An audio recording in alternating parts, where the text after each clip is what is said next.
বিশ্ব ক্রিকেটের অন্যতম বড় সুপারস্টার হলেন মহেন্দ্র সিং ধোনি। ভারতীয় ক্রিকেট তথা বিশ্ব ক্রিকেটে ধোনিকে নিয়ে হয় চর্চা।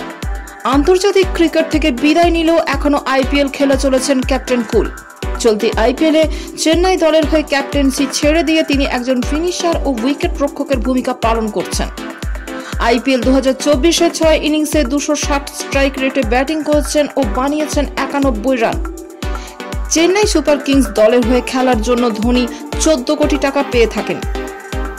তবে সেই ধোনি কিনা ইনস্টাগ্রামে পয়সা চেয়ে বেড়াচ্ছেন। এমএস ধোনি বেশ কয়েকজন ভক্তের কাছেই টাকা চেয়েছেন। তিনি লিখেছেন, নমস্কার, আমি এমএস ধোনি। নিজের ব্যক্তিগত অ্যাকাউন্ট থেকে আপনাকে বার্তাটি পাঠাচ্ছি। রাঁচি শহরের বাইরে একটি এলাকায় আমি আটক হয়েছি। আমি নিজের পার্স আনতে ভুলে গিয়েছি। আপনি কি পারবেন আমাকে 600 টাকা পাঠাতে? তাহলে আমি বাসে করে বাড়ি ফিরতে পারবো। বাড়ি ফিরতেই টাকা দিয়ে দেব।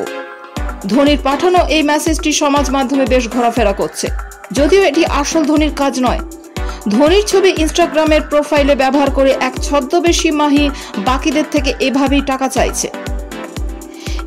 এই প্রথম নয়, এর আগেও এই ধরনের প্রতারণা হয়ে আসছে সমাজ মাধ্যমে। এর আগে শাহরুখ খানের নামে করে এই রকম অনেক স্ক্যাম হয়েছে। ফেক আইডি বানিয়ে স্ক্যামারদের স্ক্যাম বেড়েই চলেছে। অন্যদিকে এমএস ধোনির কথা বলতে গেলে চলতি আইপিএলে অসাধারণ ফর্মে রয়েছেন তিনি।